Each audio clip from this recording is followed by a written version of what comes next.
ಮದುವೆ, ದಾಂಪತ್ಯ, ಪ್ರೀತಿ ಪ್ರೇಮ ಸಮಸ್ಯೆಗಳು, ಜೀವನದಲ್ಲಿ ನೆಮ್ಮದಿ ಇಲ್ಲದಿರುವುದು, ವ್ಯಾಪಾರ ಅಭಿವೃದ್ಧಿ, ಮನೆಯ ವಾಸ್ತು ಹಾಗೂ ಇನ್ನಿತರ ಸಮಸ್ಯೆಗಳಿಗೆ ಶಾಸ್ತ್ರೋಕ್ತ ಮತ್ತು ಶಾಶ್ವತ ಪರಿಹಾರವನ್ನ ತಿಳಿಸಿಕೊಡುತ್ತಾರೆ. ಗುರೂಜಿಯವರ ಅಪಾಯಿಂಟ್ಮೆಂಟ್ಗಾಗಿ ಕರೆ ಮಾಡಿ. ಗುರುದೇವ್, ಮೇಷರಾಶಿಯವರ ಗುಪ್ತ ರಹಸ್ಯ ಏನಿರುತ್ತೆ ಅದನ್ನ ಈ ಸಂಚಿಕೆಯಲ್ಲಿ ತಿಳಿಸ್ಕೊಡ್ತಾ ಇದ್ದೇನೆ. ಈ ವಿಚಾರಗಳನ್ನ ತಿಳಿದುಕೊಂಡು ಮೇಷರಾಶಿಯವರು ಪ್ರಪಂಚವನ್ನೇ ಗೆಲ್ಲುವಷ್ಟು ವಿಷಯಗಳನ್ನ ಈ ಸಂಚಿಕೆಯಲ್ಲಿ ತಮ್ಮೆಲ್ಲರಿಗೂ ಕೂಡ ತಿಳಿಸ್ಕೊಡ್ತಾ ಇದ್ದೇನೆ. ಮೊದಲನೇ ಸರಿ ನಮ್ಮ ಚಾನಲ್ಗೆ ಬಂದಿದ್ರೆ ದಯವಿಟ್ಟು ಸಬ್ಸ್ಕ್ರೈಬ್ ಮಾಡ್ಕೊಳ್ಳಿ, ಹಾಗೂ ಪಕ್ಕದಲ್ಲೇ ಇರುವಂತಹ ಬೆಲ್ ಐಕಾನ್ ಕೂಡ ಕ್ಲಿಕ್ ಮಾಡ್ಕೊಳ್ಳಿ. ಇದರಿಂದ ನಾವು ಮಾಡುವಂತಹ ವಿಡಿಯೋಗಳನ್ನ ಮೊದಲು ನೀವೇ ನೋಡ್ಕೋಬಹುದು. ಮೇಷರಾಶಿ ಅಂದ ಕೂಡಲೇ ಮಂಗಳ ಮತ್ತು ಶನಿಯ ಒಂದು ಬಂಧನದಿಂದ ಇರ್ತಕ್ಕಂತಹ ರಾಶಿ ಇದಾಗಿರುತ್ತೆ. ಮೇಷರಾಶಿ ಅಂದ ಕೂಡಲೇ ಹುಟ್ಟು ಹೋರಾಟಗಾರರವರಾಗಿರ್ತಾರೆ, ಹಠವಾದಿಗಳು, ನ್ಯಾಯವಾದಿಗಳಾಗಿರ್ತಾರೆ. ಯಾವುದೇ ಅವರ ಕಣ್ಣ ಮುಂದೆ ಕೆಟ್ಟದ್ದು ನಡೀತಾ ಇದ್ರೆ ಅದನ್ನ ನೋಡಿ ಸಹಿಸ್ಕೊಳ್ಳೋದಿಲ್ಲ ಯಾವುದೇ ಕಾರಣಕ್ಕೂ. ಇವರಲ್ಲಿ ಹೆಚ್ಚಿನ ನಾಯಕತ್ವದ ಗುಣ ಇರುತ್ತೆ. ಯಾವುದೇ ಒಂದು ಗುಂಪಿನ ನಾಯಕತ್ವ ವಹಿಸ್ಕೊಳ್ಳೋದು ಅಂದ್ರೆ ಅದನ್ನ ಸಮರ್ಥವಾಗಿ ಇವರು ನಿರ್ವಹಿಸ್ತಾ ಇರ್ತಾರೆ. ಧೈರ್ಯಕ್ಕೆ ಹೆಸರುವಾಸಿಯಾದಂಥವರು ಈ ಒಂದು ಮೇಷರಾಶಿಯವರು. ರಾಶಿಯಾಧಿಪತಿ ಬಂದು ಕುಜಗ್ರಹ ಇರುತ್ತೆ. ಈ ರಾಶಿಯಲ್ಲಿ ಅಶ್ವಿನಿ, ಭರಣಿ ಮತ್ತು ಕೃತಿಕಾ ನಕ್ಷತ್ರ ಬರ್ತದೆ. ಹಾಗೆ ಚುರುಕುತನ ಅಂತಕ್ಕಂಥದ್ದು, ಕ್ವಿಕ್ ಡಿಸಿಷನ್ ಮೇಕಿಂಗ್ ಎಲ್ಲದೂ ಕೂಡ ನಿಮ್ಮಲ್ಲಿ ಚೆನ್ನಾಗಿರುತ್ತೆ. ಆದರೆ ಅತಿಯಾದ ನೇರ ನುಡಿ, ಅಂದ್ರೆ ನೀವು ಎಲ್ಲೋ ಒಂದ್ ಕಡೆ ಮನಸ್ಸಿನಲ್ಲಿ ಇಟ್ಕೊಂಡ ವಿಚಾರಗಳು ಯಾವುದೂ ಕೂಡ ಇಟ್ಕೊಳ್ಳದೆ ನೇರವಾಗಿ ಅವರ ಮುಖದ ಮೇಲೆ ನೀನು ಮಾಡಿರೋ ತಪ್ಪು ಅಂತ ಯಾವಾಗ ಹೇಳ್ತಿರಲ್ಲ, ಅದರಿಂದಾಗಿನೇ ನಿಮಗೆ ಬಹಳಷ್ಟು ಸಮಸ್ಯೆಗಳು. ಯಾಕಂದ್ರೆ ನೇರವಾಗಿ ಹೇಳಿದಾಗ ನೀವು ಏನಪ್ಪಾ ಅವರು ತುಂಬಾ ಕಠೋರವಾಗಿರ್ತಾರೆ, ತುಂಬಾ ನೇರ ನುಡಿ ಮಾತಾಡ್ತಾರೆ ಅಂತ ಹೇಳಿ ತುಂಬಾ ಜನ ಬೇಸರವನ್ನ ಪಡ್ತಾ ಇರ್ತಾರೆ. ನೀವು ಮುಖ್ಯವಾಗಿ ಈ ಒಂದು 2026ರಲ್ಲಿ ಈ ಕೆಲವು ವಿಚಾರಗಳನ್ನ ನೀವು ಅರ್ಥ ಮಾಡ್ಕೊಳ್ಬೇಕು. ಮಂಗಳ ಮತ್ತು ಶನಿಯ ಒಂದು ಸಂಚಾರ ಫಲದಿಂದಾಗಿ ಈ ವರ್ಷ ಕೋಪ ಹೆಚ್ಚಾಗುವಂತಹ ಸಾಧ್ಯತೆ ಇರುತ್ತೆ. ಸಣ್ಣ ಪುಟ್ಟ ವಿಚಾರಗಳಿಗೂ ಕೂಡ ಕೋಪ ಹೆಚ್ಚಾಗುವಂತ ಸಾಧ್ಯತೆ ಬರುತ್ತೆ. ಹಾಗಾಗಿ ಹೆಚ್ಚಿನ ತಾಳ್ಮೆ ಅಂತಕ್ಕಂಥದ್ದು ಮೇಷರಾಶಿಯವರು ಈ ವರ್ಷ ವಹಿಸ್ಕೊಳ್ಬೇಕು. ಕೋಪ ಬಂದ್ರೆ ಓಕೆ, ಆ ಕೋಪದಿಂದಾಗಿ ಜಗಳಕ್ಕೆ ಅದು ಕಾರಣ ಆದಾಗ ಬಹಳ ಸಮಸ್ಯೆಗಳಾಗುವಂಥದ್ದು, ಕಾನೂನು ಸಂಕಷ್ಟಗಳು ಕೂಡ ಮೇಷರಾಶಿಯವರಿಗೆ ಬರ್ತಕ್ಕಂತಹ ಲಕ್ಷಣಗಳು ಬರುತ್ತೆ. ಕೋರ್ಟು ಕೇಸು ಅಂತ ಹೇಳಿ ಅಲದಾಡಿಸ್ತಕ್ಕಂತಹ ಒಂದು ಲಕ್ಷಣಗಳು ಕೂಡ ಬರುವಂಥದ್ದು. ಹಣಕಾಸಿನ ವಿಚಾರಗಳಲ್ಲಿ ಒಂದು ತಪ್ಪು ನಿರ್ಧಾರವನ್ನ ಮಾಡಿ ಆ ನಂತರದಲ್ಲಿ ಯಾರೋ ಬಂದು ನಿಮ್ಮ ಹತ್ರ ಒಂದು ಪಾರ್ಟ್ನರ್ಶಿಪ್ ಡೀಲಿಗೆ ಸೈನ್ ಮಾಡೋದಕ್ಕೆ ಕೇಳ್ತು ಅಂದಾಗ ನೀವು ಅದನ್ನ ಒಪ್ಪಿ ಆಯ್ತು ಮಾಡೋಣ ಅಂತ ಹೇಳಿ ಅದೊಂದು ಪೂರ್ವಪುರ ವಿಚಾರಿಸದೆ ನೀವು ದುಡ್ಡನ್ನು ಹಾಕ್ಲಿಕ್ಕೆ ಹೋಗಿ ನಷ್ಟ ಆಗ್ತಕ್ಕಂತಹ ವರ್ಷ ಇದಾಗಿರುತ್ತೆ.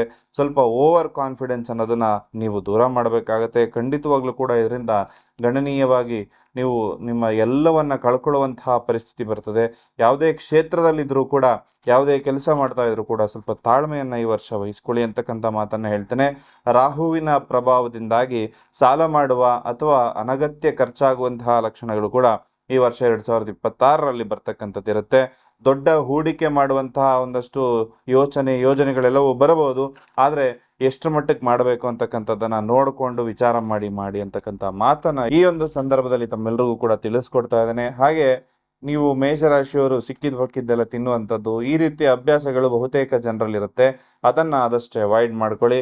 ವಿಶೇಷವಾಗಿ BP ಬರುವಂತಹ ವರ್ಷ ಇದಾಗಿರುತ್ತೆ. ಆರೋಗ್ಯದ ಕಡೆ ಗಮನವನ್ನ ಕೊಡಿ.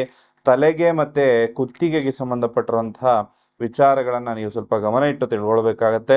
ಅತಿಯಾದ ಒತ್ತಡ, ಟೆನ್ಷನ್ ಇದ್ದಾಗಿ ಬಹಳಷ್ಟು ತೊಂದರೆಗಳಾಗ್ತಕ್ಕಂತಹ ವರ್ಷ ಇದಾಗಿರುತ್ತೆ. ಆರೋಗ್ಯ ಅಂತಕ್ಕಂಥದ್ದು ಸುಧಾರಿಸುವಂತಹ ವರ್ಷ ಕೂಡ ಇದೇ ಆಗಿರುತ್ತೆ. ಹಾಗೂ ನೀವು ಅದೃಷ್ಟ ಬರ್ತಕ್ಕಂಥದ್ದು, ನಿಮಗೆ ಅದೃಷ್ಟ ಬರಲಿಕ್ಕೆ ಈ 3 ರಹಸ್ಯಗಳನ್ನ ತಾವೆಲ್ಲರೂ ಕೂಡ ತಿಳ್ಕೊಳ್ಬೇಕು.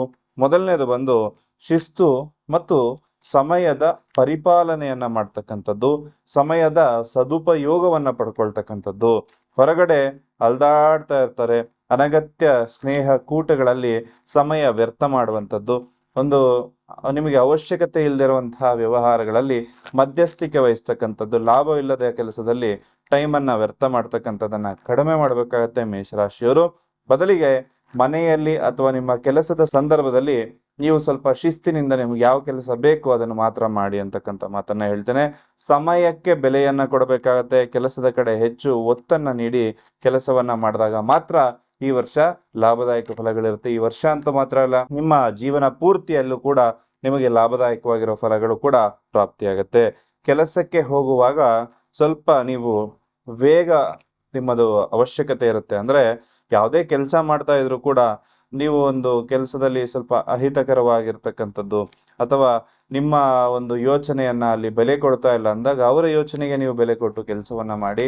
ಯಾಕಂದ್ರೆ ನೀವು ಒಂದು ಕ್ವಿಕ್ ಡಿಸಿಷನ್ ಮೇಕರ್ ಆಗಿ ನೀವೊಂದು ತಪ್ಪು ನಿರ್ಧಾರವನ್ನು ತೆಗೆದುಕೊಂಡಾಗ ಸ್ವಲ್ಪ ತೊಂದರೆಗಳಾಗುವಂತಹ ಲಕ್ಷಣಗಳು ಕೂಡ ಬರುತ್ತೆ. ಜೊತೆಯಲ್ಲಿ ನೀವು ನಿಂತು ಹೋದ ಕೆಲಸಗಳು ಯಾವ್ದಾದ್ರು ಮೇಷರಾಶಿಯವ್ರದ್ದು ನಿಂತು ಹೋಗಿತ್ತು ಅಂದ್ರೆ ವೇಗವಾಗಿ ಅದನ್ನ ಮಾಡೋದಕ್ಕೆ ಪ್ರಯತ್ನ ಮಾಡಿ ಅಂತ ಹೇಳ್ತೇನೆ. ಹಣ ಗಳಿಸಲು ಪರ್ಯಾಯ ದಾರಿಗಳು ಅಂದ್ರೆ ಮಲ್ಟಿಪಲ್ ಸೋರ್ಸಸ್ ಆಫ್ ಇನ್ಕಮ್ ಈ ವರ್ಷ ಬರುವಂಥದ್ದು, ಸೈಡ್ ಬಿಸ್ನೆಸ್ ಮಾಡುವಂಥದ್ದು ಎಲ್ಲರೂ ಕೂಡ ಈ ಒಂದು ವರ್ಷದಲ್ಲಿ ರೂಪಿಸ್ಕೊಳ್ಬಹುದು. ಹಾಗೆ ಪರೀಕ್ಷೆ ಮತ್ತು ನಿಮ್ಮ ವಿದ್ಯಾರ್ಥಿಗಳ ಜೀವನದಲ್ಲಿ ಪರೀಕ್ಷೆಗಳು ಬಂದಾಗ ನೀವು ಸುಲಭವಾಗಿ ಅದನ್ನ ಪಾರಾಗ್ತಕ್ಕಂಥ ವಿಶೇಷ ತಂತ್ರ ಹೇಳ್ತಾ ಇದ್ದೇನೆ. ತಾಳ್ಮೆಯನ್ನ ನೀವು ಸ್ವಲ್ಪ ವಿದ್ಯಾರ್ಥಿಗಳು ಇಟ್ಕೊಳ್ಬೇಕು, ಆಗ ಮಾತ್ರ ನಿಮಗೆ ಲಾಭದಾಯಕವಾಗಿರೋ ಫಲಗಳು ಖಂಡಿತವಾಗ್ಲೂ ಕೂಡ ಪ್ರಾಪ್ತಿಯಾಗುತ್ತೆ.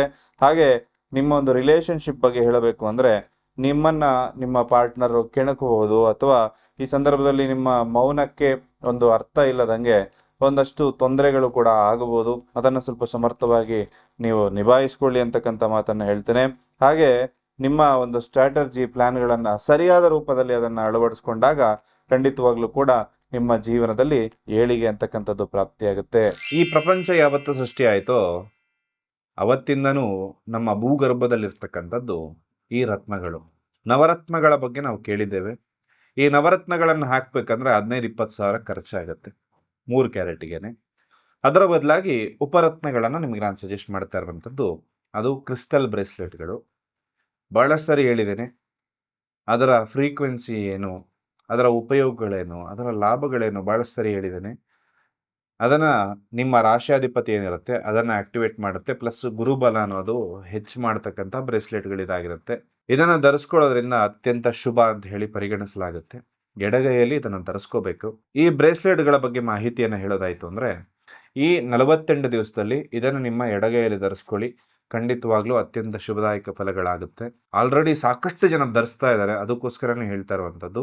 ಅವರ ಅಭಿಪ್ರಾಯಗಳನ್ನ ಅವ್ರು ಆಲ್ರೆಡಿ ಕಮೆಂಟ್ ಸೆಕ್ಷನಲ್ಲಿ ತಿಳಿಸ್ಕೊಡ್ತಾ ಇರ್ತಾರೆ, ಅದನ್ನು ಕೂಡ ಹೋಗಿ ಚೆಕ್ ಮಾಡ್ಕೊಳ್ಳಿ. ನಿಮ್ಮ ಹೆಸರಿನಲ್ಲಿ, ನಿಮ್ಮ ಮನೆದೇವರ ಹೆಸರಿನಲ್ಲಿ ಇದನ್ನು ಪ್ರಾಣ ಪ್ರತಿಷ್ಠಾಪನೆಯನ್ನು ಮಾಡಿ ನಿಮಗೆ ತಲುಪಿಸ್ಕೊಡುವಂತಹ ವ್ಯವಸ್ಥೆ ನಮ್ಮ ಸಂಸ್ಥೆ ಮುಖಾಂತರ ಮಾಡ್ತಾ ಇದ್ದೇವೆ. ಇದನ್ನು ಯಾರು ಧರಿಸ್ತಾರೋ ಅವರಿಗೆ ಸೋಲೇ ಇಲ್ಲ ಅಂತ ಹೇಳುವಂತಹ ಮಾತನ್ನು ಈ ಸಂದರ್ಭದಲ್ಲಿ ಹೇಳೋದಕ್ಕೆ ಇಷ್ಟಪಡ್ತೇನೆ. ನಿಮ್ಮ ರಾಶಿಗೆ ಹೊಂದುವ ರೀತಿಯಾಗಿರ್ತಕ್ಕಂತಹ ಬ್ರೇಸ್ಲೆಟ್ಗಳನ್ನು ನೀವು ತರಿಸಿ ಧರಿಸ್ಕೊಳ್ಳೋದ್ರಿಂದ ಖಂಡಿತವಾಗ್ಲೂ ಕೂಡ ಶುಭವಾಗುತ್ತೆ. ಈ ಬ್ರೇಸ್ಲೆಟ್ಗಳು ನಿಮಗೆ ಅದೃಷ್ಟದ ಜೊತೆಗೆ ಒಂದು ಆತ್ಮವಿಶ್ವಾಸವನ್ನು ಕೂಡ ಹೆಚ್ಚಿಸುತ್ತೆ. ಪ್ರತಿಯೊಬ್ಬರು ಕೂಡ ಈ ಬ್ರೇಸ್ಲೆಟ್ಗಳನ್ನು ಧರಿಸ್ಕೊಳ್ಳಿ. ಬರೀ ಮಾತಾಡತಕ್ಕಂಥದ್ದಲ್ಲ, ಎದುರುಗಡೆ ಇರ್ತಕ್ಕಂತಹ ವ್ಯಕ್ತಿ ಏನು ಹೇಳ್ತಾರೆ ಅಂತಕ್ಕಂಥದ್ದನ್ನು ಕೂಡ ಕೇಳುವಂಥದ್ದು ಮೇಷರಾಶಿಯವರಿಗೆ ಅತ್ಯಂತ ಶುಭದಾಯಕ ಫಲವನ್ನು ಕೊಡುತ್ತೆ. ಯಾಕಂದ್ರೆ ಇನ್ನೊಬ್ರು ಏನು ಮಾತಾಡ್ತಾ ಇದ್ದಾರೆ, ಅವರ ಮನಸ್ಸಲ್ಲಿ ಏನಿದೆ ಅಂತ ಹೇಳಿ ತಿಳ್ಕೊಂಡು ಆನಂತರದಲ್ಲಿ ತಾವೆಲ್ಲರೂ ಕೂಡ ಮಾತಾಡ್ಕೊಳ್ಳಿ. ಇದರಿಂದಾಗಿ ನಿಮಗೆ ಲಾಭದಾಯಕವಾಗಿರೋ ಫಲಗಳು ಸಿಗುತ್ತೆ. ಹಾಗೆ ಮೇಷರಾಶಿಯಲ್ಲಿ ಹುಟ್ಟಿರ್ತಕ್ಕಂತಹ ವ್ಯಕ್ತಿಗಳು ಈ 2 ವಿಚಾರಗಳನ್ನು ನೆನ್ಪಿಟ್ಕೊಳ್ಬೇಕು. ಮೇಷರಾಶಿಯಲ್ಲಿ ನಿಮ್ಮಂದ್ರೆ ರಾಶಿಯಾಧಿಪತಿ ಇರ್ತಕ್ಕಂಥದ್ದು ಕುಜಗ್ರಹ ಆಗಿರುತ್ತೆ. ನಿಮ್ಮ ರಾಶಿಯಲ್ಲಿ ಉಚ್ಚ ಸ್ಥಾನದಲ್ಲಿ ಬರ್ತಕ್ಕಂಥದ್ದು ಸೂರ್ಯಗ್ರಹ ಆಗಿರುತ್ತೆ. ಹಾಗಾಗಿ ಈ 2 ಗ್ರಹಗಳು ಕೂಡ ನಿಮಗೆ ತುಂಬಾ ಇಂಪಾರ್ಟೆಂಟ್. ನಿಮ್ಮ ಜೀವನದಲ್ಲಿ ಕಷ್ಟಗಳು ಬಂದಾಗ ಈ 2 ಗ್ರಹಗಳ ಆರಾಧನೆಯನ್ನ ಮಾಡ್ಕೊಳ್ಳಿ. ಮೇಷರಾಶಿಯವರು ಮಾಡಬೇಕಾಗಿರೋ ಪರಿಹಾರಗಳೇನು ಅಂದ್ರೆ ವಿಶೇಷವಾಗಿ ಸುಬ್ರಹ್ಮಣ್ಯ ಸ್ವಾಮಿ ದೇವರ ಆರಾಧನೆಯನ್ನ ಮಾಡಿಕೊಳ್ಳಿ.